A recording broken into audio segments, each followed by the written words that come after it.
I'm going to bring up 3 questions real fast, and then we're going to close on one.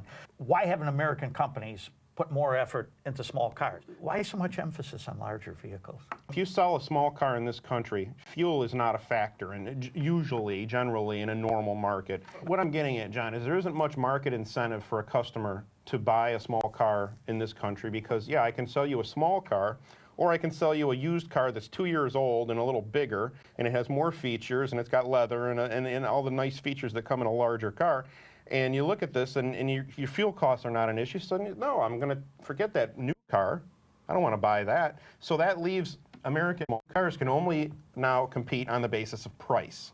And when you can only compete on the basis of price, you got to take content out, and the customer notices that. There's a difference.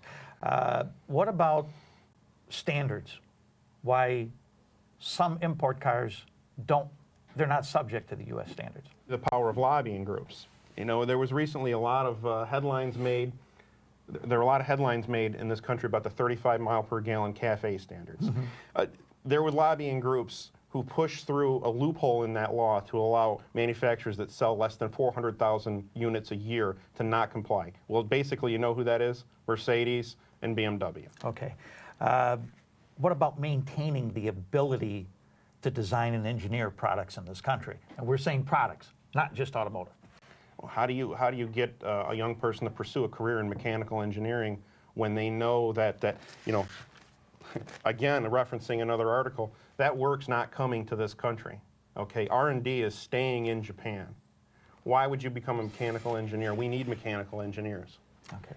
And what? That's defense industry. Yes, yes, and that's here.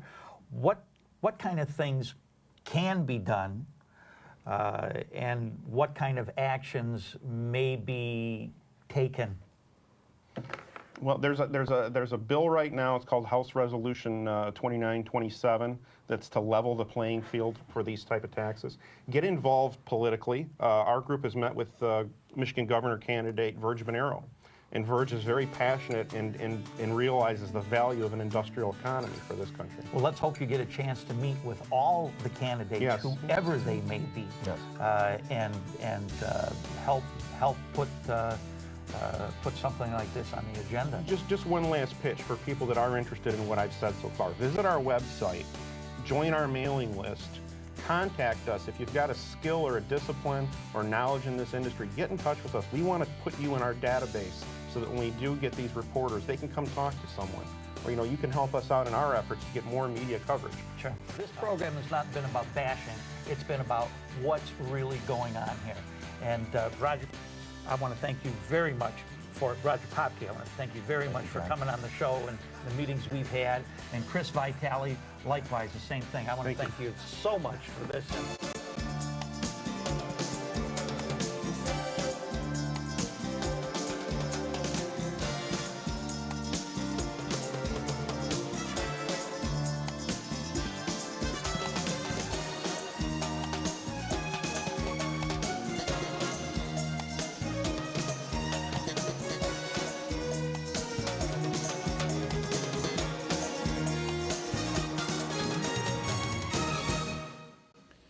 This is CTTV, Clinton Township Community Television.